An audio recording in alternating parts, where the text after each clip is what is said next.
I'm going to explain it to you real quick. You roll on yet? There's a reason for it. Get up in Calabasas. It's really beautiful up there. It's a nice place to visit. How long have you been in Orange County? How long have you been in Los Angeles? Too long. Mm-hmm. I was moved here by Richard Branson in 1986 to start Virgin, be one of the founding members of Virgin. Yeah, I thought I wouldn't go there, Phil, but I'm glad you went there. 35 years. I'm sorry. I said I thought I wouldn't go there because I'm sure everyone asked you about Richard Branson, but That's fine. But you went there. How long did you work with him? I worked with Virgin Records in America for 11 years. 10 of the years I was their CEO, which was an honor. And Richard, that's where I met Richard. And then in 1986, we started. August 1st, 1986, Virgin Records was born in America. It was already up and running in other parts of the world, in Europe mostly. Richard had 28 companies running when he started Virgin America. America was 29 and Japan was 30. Number company 30. And when I asked him why he waited for the two biggest markets to be last, he said because he knew they would cost the most money and need the most people, which made perfect sense. And so I moved here in 1986, and I stayed with them until 1997. One of the most fascinating. You may recall in 1992, Richard sold Virgin Records because he was buying airplane routes at that time for Virgin Airlines. So we worked together from 86 to 92, but we've remained very good friends over the years. Yeah, I know he had a struggle with Virgin selling it, but he needed that money for the airline. I remember that story. I think I read it in one of his books, but I also remember at the time, I'm a pretty prolific business guy where I pay attention to people like yourself. That's why I was so excited that Willie told me we were going to be able to get you on the program, because you work for someone that had 28 companies. I think I have like 11. And well, he had 28. He had 28 record companies. He had 128 companies. Wow, holy Toledo! Yeah, Richard. He comes across people that he likes, and he meets people and listens to their ideas. And if he believes in the idea and he believes in the person telling him the idea, he'll partner with them. And that's how Virgin Soda got born, and Virgin Cellular, and Virgin Trains, and Virgin Hotels, and Virgin Restaurants. He's prolific in identifying charisma, because he is the definition of charisma. And because of that, he then activates projects by deputizing people at their own idea and then helping to support them with the resources they need to pull off their own idea. I mean, if you think about it, it's a brilliant way to do business. Brilliant. Is a lot of it? Does he make a lot of direct investments with cash, or is it more relationship connections to people that are investors, or is it both? I think it's both, but candidly, I'm not really qualified to answer that completely, because we had two relationships. The first relationship is he was my boss, and I had a job to do, and I wanted to do it well for him. My second relationship is that we, of course, became lifelong friends, and I have tremendous love and admiration for the guy, but I don't know his current how he operates that piece currently. Well, I didn't want to spend a lot of time there anyways. I actually wanted to talk to you about some of the bands that you signed. Obviously a lot of people say they're big music fans. I was curious, were you there when, or I don't exactly understand it, when Culture Club was signed? Do you recall when they left? I think, weren't they at Capitol and they left to join you guys? No. So here's how this all went. Because there were 28 companies in Europe, there were a lot of artists that got signed prior to an American Virgin prior to a Virgin entity operating in America. Boy George and Culture Club were already signed to Virgin prior to 1986, as were Simple Minds, OMD, UB40, Scritti Politti. Those were all artists that existed on Virgin prior, Mike Oldfield, Tubular Bells. So since there was no Virgin entity in America, they would have licensing deals with, like Scritti Politti came out on Geffen Records. UB40 and Simple Minds came out on A&M. Got it. Culture Club came out on Epic because there was no Virgin entity in America. So they were Virgin in Europe and the UK, but they were licensed in the territories like the US and Japan that didn't have entities. When we opened in America, some of those artists moved over to our entity in America so that they were Virgin globally. For example, UB40, Simple Minds, and then later Boy George ended up on Virgin America as a result of the entity being in America.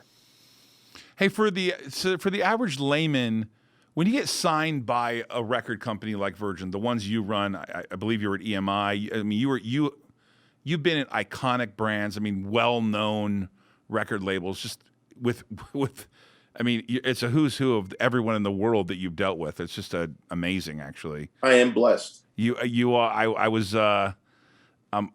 People. The funny part about it is probably people don't realize how much you've affected. I mean, we're as youths, and I'm 51 years old. I still listen to all the same stuff. I mean, you had a direct effect on my life. I want to talk to you about some of the things you signed. But what does it mean when an artist actually signs with you? Like when they sign with you, is it for distribution in the sense that you're going to take their music and if it sells well, they're going to get paid? What does it actually mean to be signed, or is it to be managed? When an artist got signed by a record company, what it meant was that the record company was making a commitment, an endorsement to a career, and the record company would take on the cost of promoting and marketing and selling and merchandising that career in exchange for a rev share with the artist they've signed.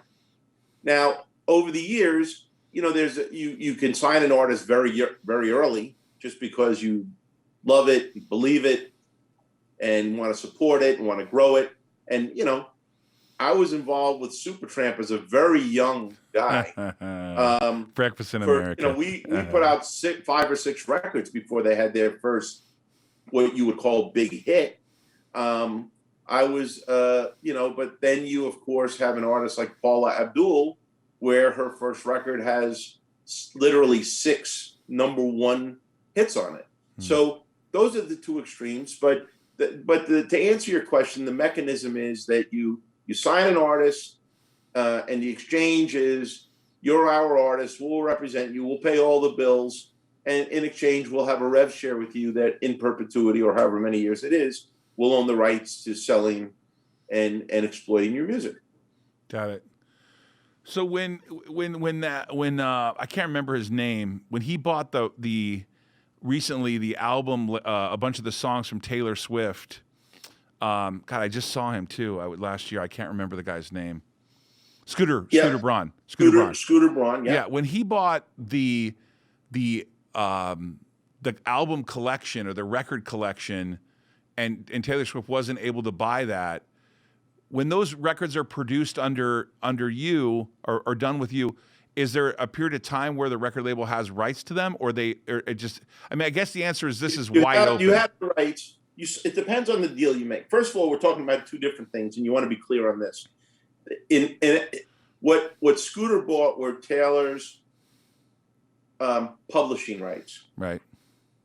So in every transaction for any piece of music, there's 2 parts of the transaction. There's the recording and there's the publishing. So in the case of in our generation, one of the most recorded songs of our lifetime is Paul McCartney, Yesterday. So Yesterday gets recorded by the Beatles. They own the recording. They own the composition. But going forward, how many people have recorded that song? Well, let's think. There's been Frank Sinatra. There's been Placido Domingo. There's been Willie Nelson. There's been, there's been 100 versions of Yesterday, right? So every time somebody, so when Willie Nelson records yesterday, what happens is Willie's on Columbia Records, and he now puts a version of that song on his record, and every time that song transacts, whether in royalties or commercials or airplay or sale, whatever it is, 50% of the transaction will go to Willie's record company, Columbia Records, because they made a recording of Willie singing yesterday. The other 50% of the transaction goes to Sony Publishing. Wherever yesterday is published, which was Sony ATV. It used to be EMI. So 50% of that transaction will go to the composer and the composition. So wow. In that one transaction, 50% publishing gets split between Paul McCartney and EMI Publishing, the composer and the composition. The other 50% gets split between the record company and the person who recorded it, Columbia Records and Willie Nelson. Well, that leads me to my next question, and I think you have been in one of the most disrupted industries ever. I might be exaggerating a little bit, but with Napster and all the things that disrupted the music industry, you've become a disruptor. I understand you're working on some new technology in the audio field, which I want to get into. I want to make sure we have enough time. Of course, we do. We good. But what do you think of the disruption? I mean, you've watched it all. I mean, you like literally... You know the history of all of it. I'm curious as to what you think about where it is now with Apple Music and what's taken place, or do you think it's been for the better or for the worse? Well, we in the industry like to use the term disruption as it's a mantle that we like to wear. It's a badge of honor. The truth is, those are all, music consumption is a retail event. To be very crass and take it all the way down to the common denominator, it's about fans consuming something they want to consume. Right. So when we went from the physical business to the non-physical business, the disruptor was that you mentioned Napster. Napster allowed consumers to consume music where, when, and how they wanted to consume it. Now, Napster had one minor flaw. It was stealing. There was no compensation back to the artists or to the repertoire owners. But what caused Napster and what caused the disruption? What caused it is that the record companies weren't listening to their consumers. And the record companies making sales to fans, that's a retail business. And what's the number one rule in retail? Because you know this, because you grew up in this. Yep. Customer. The number one rule in business, in retail, is you listen to your customer. And what's the one thing that the record company never did? Didn't listen to their customer. You want that single? You got to buy the album. I don't want to buy the album. You got to buy the album. And there things like that over the years. We didn't listen as a record industry. So when the technology allowed people to consume differently, they did. Now, is that a disruption? Yeah, it's disruption, but it was caused by something. So the fan drives the disruption, if that's the word we're going to use. It causes the change. It moved us from physical to non-physical, selling vinyl or CDs to downloads and streams. That's a disruption. But what it's really about is consumers consuming the way they choose to consume. And it's about the repertoire owners, the content providers, to be able to adjust. And I used to go to meetings in the company where, when I was running Warner Brothers, they would, when everything moved online, my marketing team would get in a room and fight about, what kind of device they were downloading music on. I said, this is not our fight. Leave that fight to Apple and Sanyo and Samsung. Okay? We don't care about the device. That's like what phonographs you're going to buy or what headphones you're going to buy. Our job is to make sure whatever is coming through the device is the best possible music. So people would get confused in my industry about what their seat at the table was. We're not in the distribution business. We're in the what gets distributed business.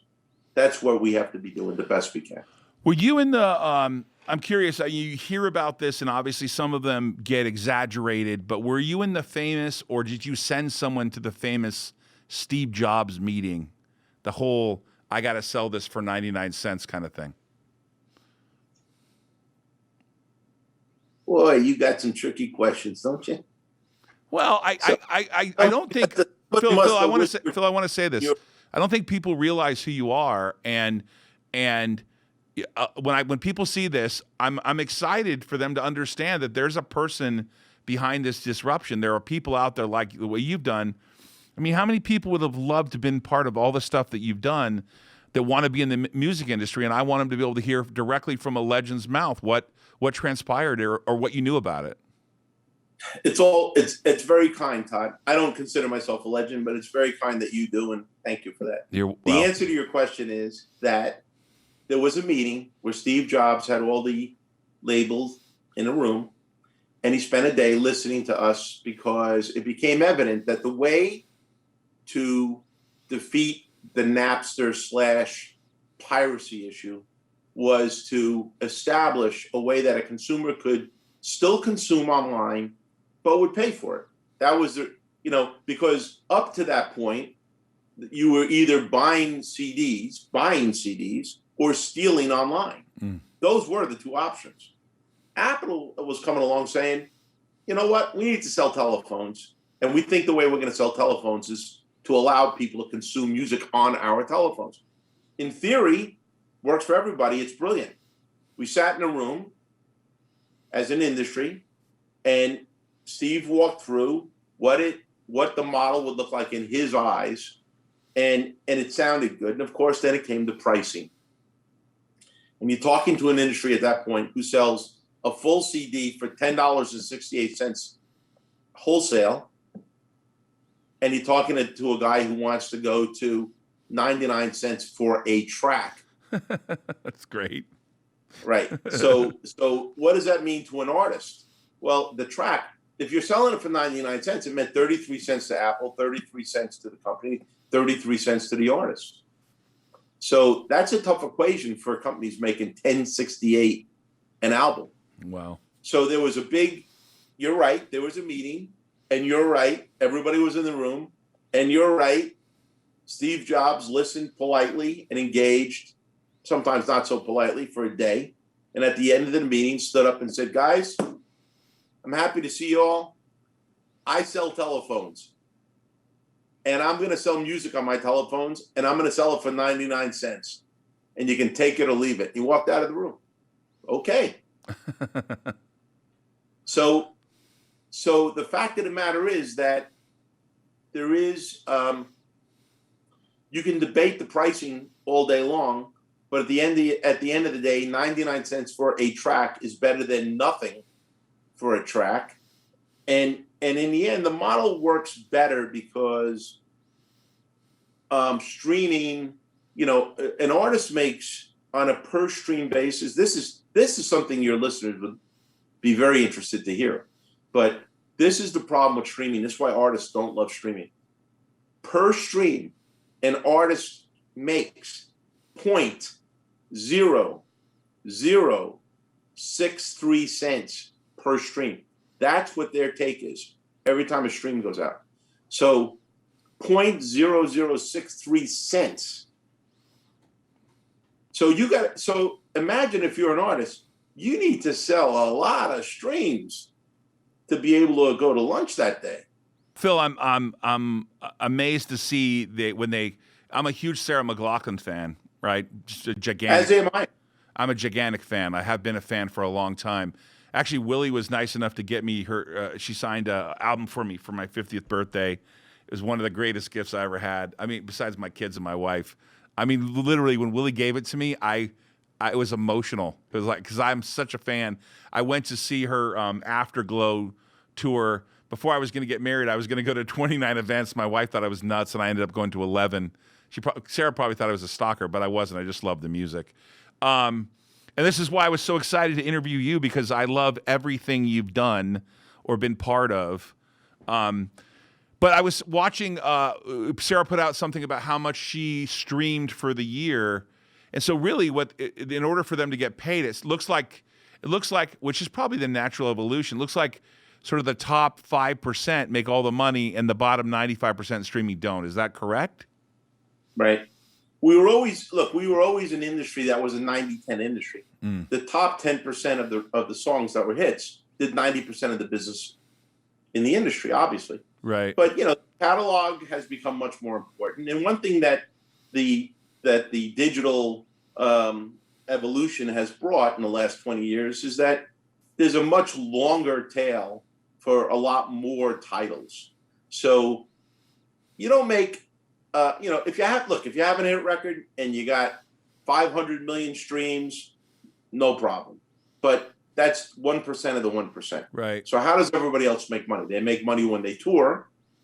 They make money when their publishing gets a synchronization in a TV commercial or a show or a movie or whatever it is.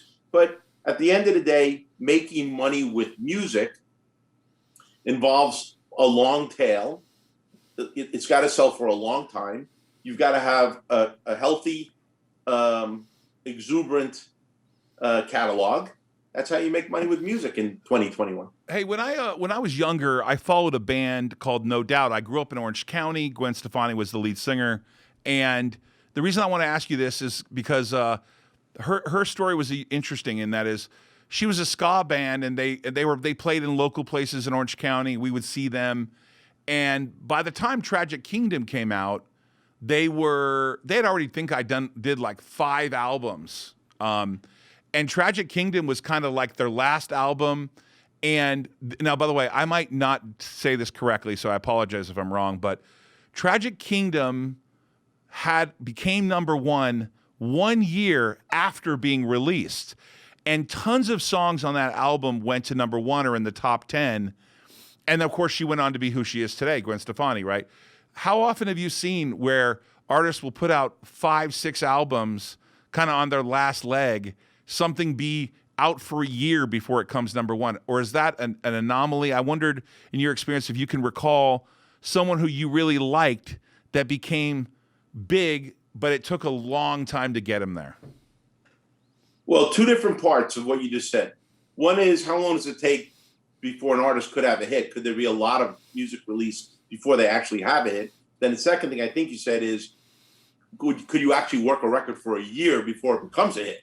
2 different. So the first part of the question is, I mentioned to you in the earlier part of the conversation, a band like Supertramp, where I worked 3 or 4 albums before Even in the Quietest Moments. Now, they were having rock hits for years, but when they released Even in the Quietest Moments, that became their first pop hit. And then, of course, came Logical Song, which, boom, boom.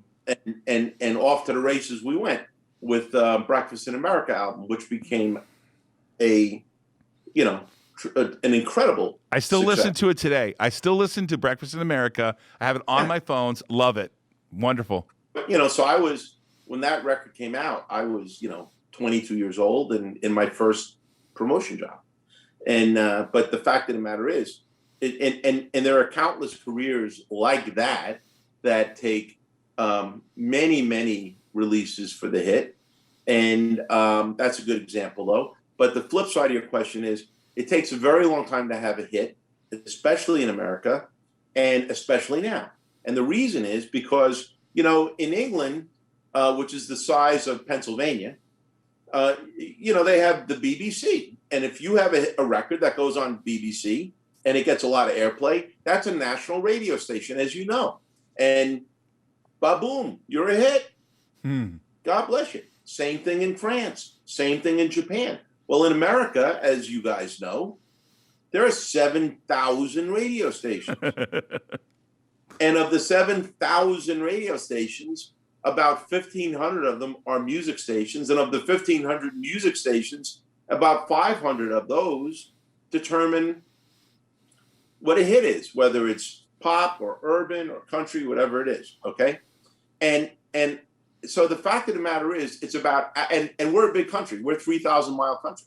So it's about aggregating airplay, creating critical mass, getting as many of those couple hundred stations as you can at the same time It's very strategic, and you got and that takes time because a record has to burn in subliminally till you hear it, and then you like it, and then you want it. That's a process, and the process is putting it on the small stations, the mid-sized stations, the big stations, closing the market. We worked U2, Pride in the Name of Love. When I got hired away from A&M to go to Island Records, U2 had already been out as a rock band for a couple of years. They were gigantic at rock. But I got hired for a specific purpose. I got hired as the head of promotion because they wanted U2 to have a pop hit record. And that was my job. And they delivered a song called Pride in the Name of Love. It took us 62 weeks to close it. 62, over a year.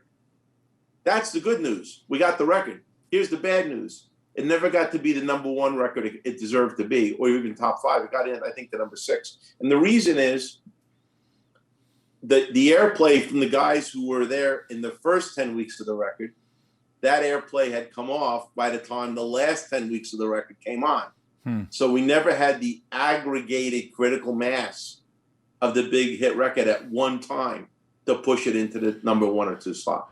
Hey, one of the things about critical mass that I'm seeing here, and I'm a huge fan of a guy named Greg Maffei, who is the president and CEO of Liberty Media. He's probably one of the, he's one of the guys what's the word? I don't want to say envy, but I'm very impressed with this guy. He's a super smart guy, but he seems to be aggregating with Pandora and iHeartRadio. What do you think of these? That's sort of a online streaming brand. What do you think about what's happening in that industry? About how these big streamers are coming together? It seems like we always migrate to only having a couple. Look, I'll tell you my thought. I love Liberty Media. I'm with you. I'm a fan. Mm-hmm. But I'll also tell you that the president of iHeart's a guy named John Sykes, who I went to college with, and is my oldest friend. Okay, and it's run by Bob Pittman, who I spent 30 years of my life with, and Rick Bressler, and these are my best friends. Wow. So I got nothing bad to say about any of these guys. But let's take the names out of the puzzle for a minute. As I said earlier, there were 7,000 radio stations. You know the laws. When we were growing up, there was the 777 rule. You could only have so many broadcasting properties in a market. Well, today, where there used to be 2,500 or 7,000 radio owners, today you're down to there's 6 big owners who own a lot of properties. Yeah, I guess that's fine. Radio's radio, but it's the same. But your point is about online is the exact same thing. My view of the world is this: there's Coke and there's Pepsi. And I think as long as you've got competition, that's good. I don't know that we need 2,000 radio owners, but I hope we don't go much below 5 or 6, because I do think it's important that everybody is accountable and responsible and always trying to serve the public. There's a few big players now. I can see your point. I looked at your career, and you've been out doing this a long time, but funny enough, you're still really young. I mean, you're a young guy. I mean, I know people. I mean, Warren Buffett's running one of the biggest companies in the world. He's 90 years old. You're in your 60s. I'm curious what you're doing now. Like, what's hot for you now? You've watched all this disruption. I presume you have this gigantic. I mean, I could talk to you for 10 days straight. I'm sure I could. What do you do? We'll book the next 9 days then. What are you doing now? Like, what's the thing that you like the most that you're working on? First of all, the thing I always loved about what I used to do, which was growing and running record companies, the thing I had 2 favorite parts of that was that I loved helping an artist's dreams come true. Whether it was Paula, whether it was the 5 Spice Girls, or Billy Corgan and Smashing Pumpkins, or Josh Groban, who I signed, or Linkin Park.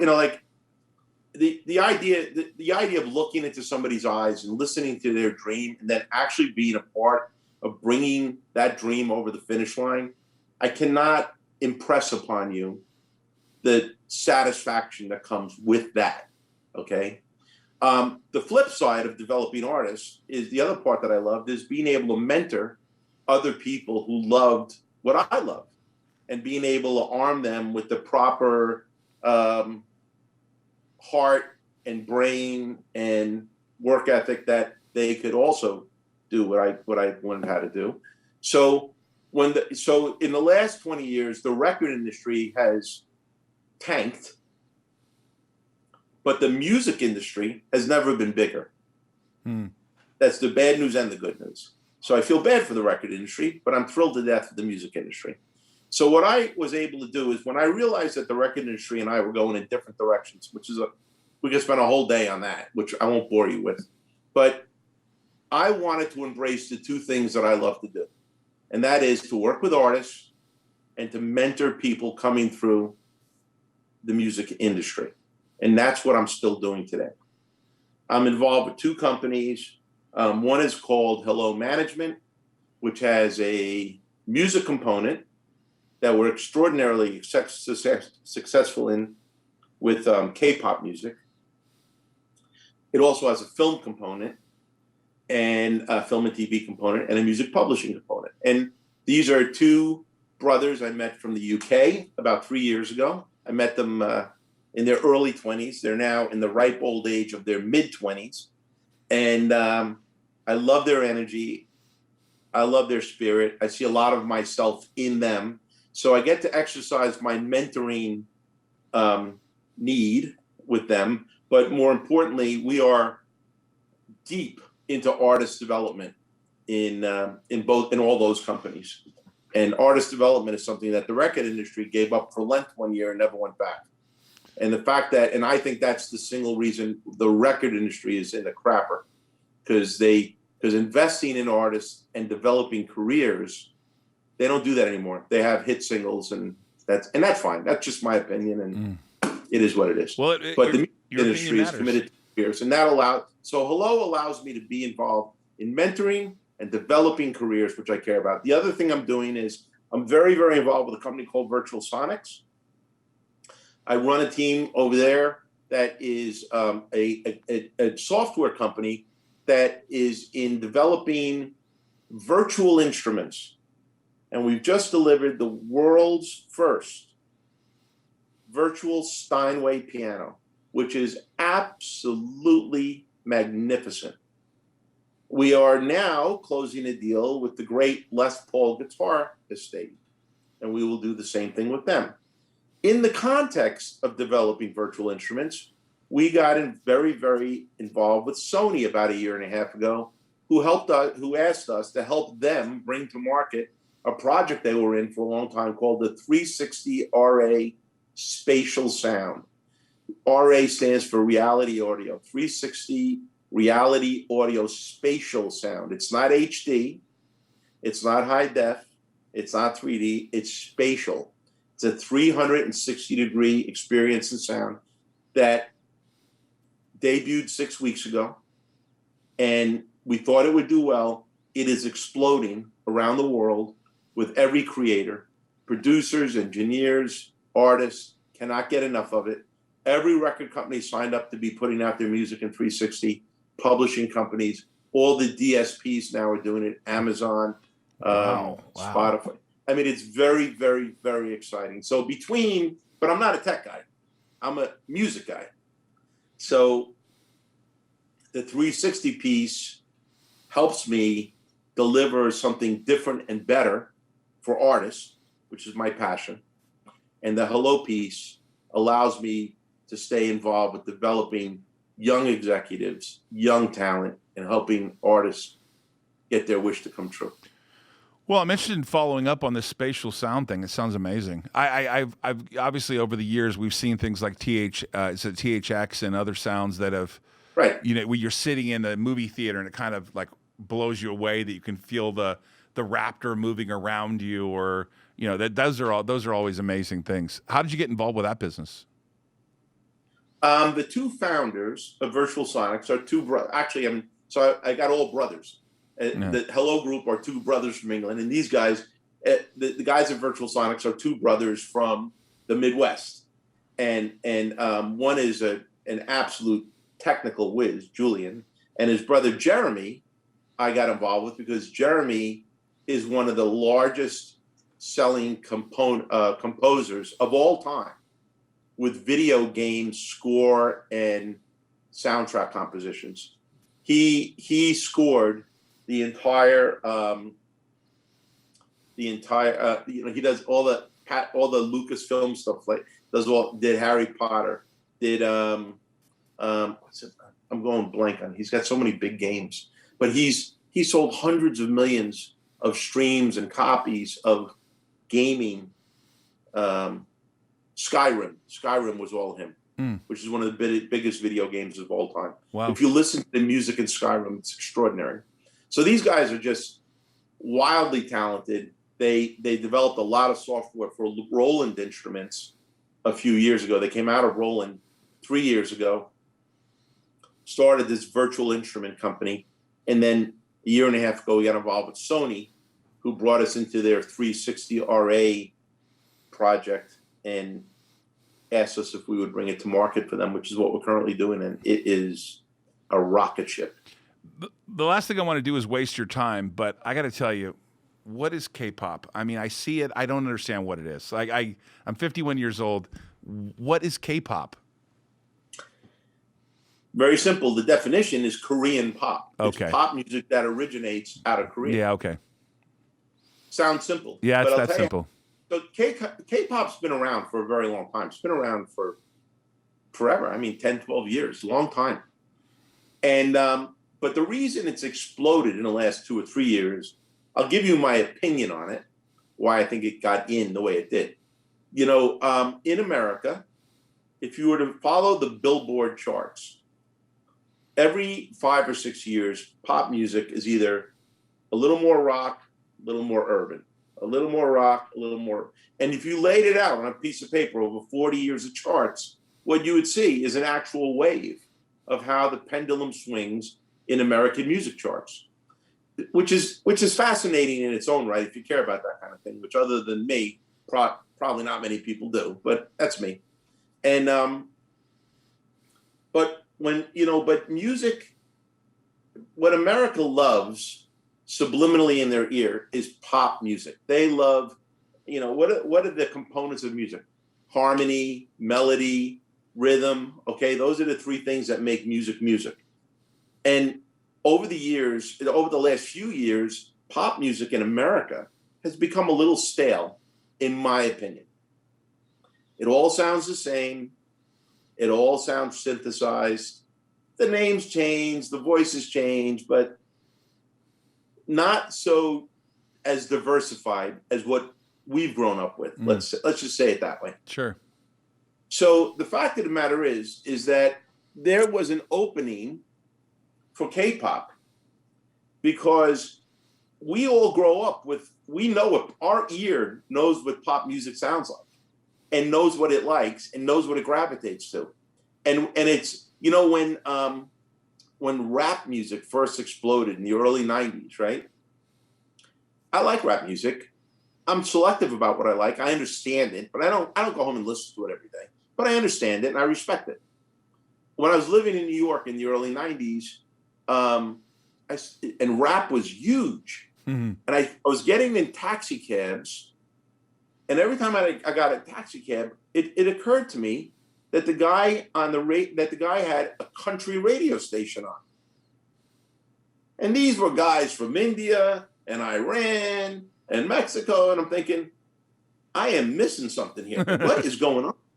And I started asking these guys. I said, hey, pardon me, sir, I'm very curious, but you did not grow up on country radio. He says, I like it because it's got rhythm, and rap music doesn't have rhythm.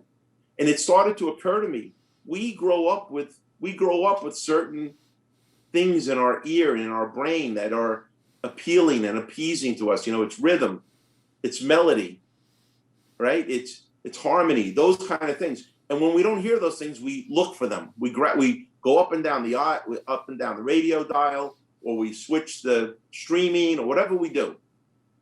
K-pop was always there, was always trying to get in, but pop music in America was always very prevalent and very strong. There was no way for it to get in.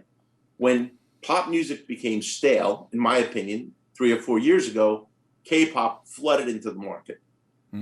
because our ear gravitated. If you listen to K-pop, what it is traditional pop music. It's traditional song structure. It's harmonies. It's pop music. My 15-year-old daughter introduced it to me, and she's all into it. So she's been listening to it for a few years. So I saw it on your bio, and I thought, wow, it's. I think it's fascinating, and I love it. The greatest thing that digital music has done for us, I think, in America, is it's allowed music globally to enter into a market that for a very long time was, US or UK driven. And the fact is, the biggest trend right now, today, in May 1st, 2021, the biggest thing today that's going on in the East Coast are clubs playing beats from Western Africa. Wow. And who knows? Who knew that? Latin music. I remember sitting with Emilio and Gloria Estefan 25 years ago when they were having one of their first big crossover hits, and Gloria saying to me, "Do you think Latin music can ever be as big as pop music?" Today, Latin music is pop music. Wow. That is pop music, and could pop music. And I can remember keynoting a K-pop convention in Seoul 4 years ago, and people saying, "Do you think K-pop will ever be accepted in America?" Well, now it's accepted in America because BTS has #1 albums, can sell out 3 nights at the Staples Center at a good price ticket. Like, okay. Nigerian beats in the East Coast, we are now sharing music globally, bigger, better, and faster than ever in our history. And I think it's the most exciting thing that's ever happened. I remember kind of being made fun of that in the 80s. I was a Culture Club fan. And, and when you were talking about you could identify a rhythm, there's a certain, there's an artist right now named Drew who she has a song called Orchestra. And there is a certain rhythm I like to listen to, whether it's country, which I'm not really don't listen to a lot of country. I probably do listen to pop, but it's probably almost always the same, except one of the things that I love about music is when someone can go in that rhythm and then go to transition and then come back. A great transition part, like where there's a great part of a song that transitions and comes back. I think it's, anyways, I'm pretty much into this. But So you actually listen to the construction of a song, which is great. I do. You're a good music fan because you actually pay attention. I do pay a lot of attention to it, and that's one of the reasons I like Sarah you and get extra others. points for that. Hey, well, Sarah McLachlan's song "Angel," of course. Right. And the way that was the way that record got out became a hit is that I'm not going to remember the details of this. You may have to cut this out of your program. I'm sorry, but there was a deal. I wanted that record on the City of Angels soundtrack. Right. That we were putting out on Virgin, and she was signed to Arista. Right. And when I went to Virgin, I was working for Arista Records. I was working for Clive Davis, and I had just signed a 5-year deal. I was only a few months into it, and when the opportunity to run Virgin came up, I had to go to Clive Davis after only a year in the deal of my 5-year deal and tell him that I wanted to leave, move to California, and run Virgin. And he looked at me across the desk and put his eyeglasses up on top of his head. He said, "You want to do what?" So fast forward a few years, now I'm running Virgin. I love Sarah McLachlan's voice. I love the song "Angel," and I want to put it out, and she's on Arista. So I have to go to Clive and ask him if I could use the song in my soundtrack, right, on City of Angels. And I forgot what it was at the time. There was something he said, "Yeah, I'll do that, but here's what I want from you." And we did some kind of a deal, as friends. A barter. He wanted it for me, which I was happy to do. And but that track ended up on the City of Angels soundtrack, where it had a very prominent role in the film, and it ended up being the big hit off the soundtrack. No, I'm familiar with the film, and actually, a girl dies in the beginning of that film. That was like that movie was one of the hardest movies I ever watched. When that young girl died and she went to heaven. You know what I'm referring to? You remember the film better than I did. I remember Okay. the song. Yeah. Okay. We only have 10 minutes, and I have to ask you something. It's a little. It'll be a little unusual. Can I start a record company today? Is it possible for me? I'm not Absolutely. a Richard Branson wealthy guy, but I do okay. Could I start a record company today? I actually have one for you if you're interested. How difficult would it be to start a record company?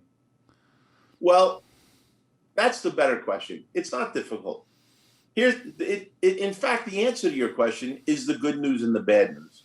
The good news and the bad news is that anybody could start a record company. Because what were the three things that an artist went to a record company for? If you were an artist, let's just start at that side of the table. You would come for three things. You would come for the cash advance it took to market the record. You would come because you need a promotional department to put the song on those 200 radio stations we're talking about. That's a big job and expensive. In the old days, when there was MTV, before there was YouTube, you would need a video budget. Mm-hmm. Those are the things you would come to the record company for. You'd want them to be the bank. But most importantly, before digital, before online, there was no way to release a record unless you were in a record company. Okay, so that's the artist side. Fast forward to today. You could make a record in your garage. A lot of kids do. You can put it up on YouTube.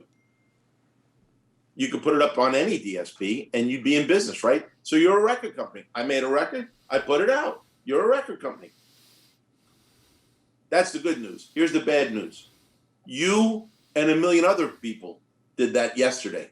There's 1 million tracks a day going up online. That's the estimation around the world. Wow. So the real question is not can I start a record company, but when I start a record company, how do I make sure that I do something that's different and better than the other 1 million guys who think they're starting a record company from their garage yesterday? Because you can make the record and you can put the record out, but how do you break your record out of the pack? How does it get noticed? How does it get promoted? How does it get marketed? How does it get the notoriety it needs to become a hit? That's the differentiator. And that's the real question. Can you start a record company? The answer is yes. Can I have a record company where I can build, break, develop a song with the intention of developing a career? A little bit tougher.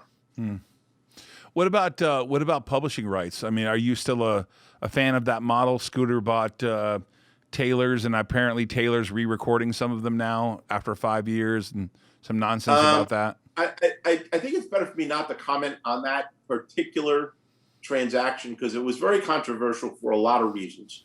And we could spend, honestly, an hour just on that transaction, why it did or didn't work for both parties. But my opinion is this. The holy grail of our industry are composers and their compositions. So the short answer is I am absolutely a proponent of music publishing.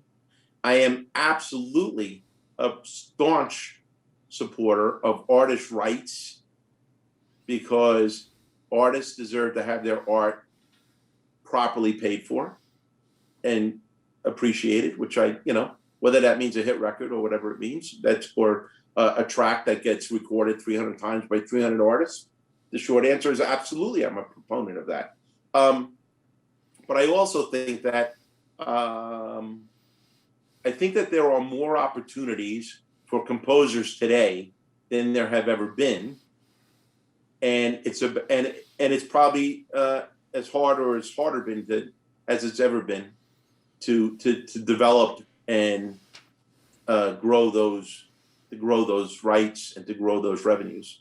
But it does have value. You probably know that in the last 2 or 3 years, there's been an absolute run on publishing rights and masters. There's an extraordinary buying frenzy going on the last couple of years. People's trying to scoop up rights, and it's a big deal going on right now. Former president and CEO of Virgin Records, Warner Brothers Records, EMI North America. Phil personally signed artists, careers Coldplay, the Red Hot Chili Peppers, the Sex Pistols, the Spice Girls, Janet Jackson, and more. Named Billboard Music Executive of the Year in 2001. Phil, I could go on forever. I really appreciate your time. I mean, the funny part about it is I know that list is bigger. I know how you've done tons of things with tons of different bands and tons of different artists, and we're so thrilled that you were able to come on the show. Well, thanks. I've enjoyed it. Thank you for having me. I've had the very good fortune of having a very big love affair my entire life with music, and I'm fortunate enough to be able to exercise that and make a living at it. And I think every time I meet an artist, I am receiving the bigger half of that blessing. So thanks for letting me share my stories, and very nice to spend time with you. I appreciate it, Phil. Now I'm going to explain to you real quick. We roll on yet? There's a reason for it.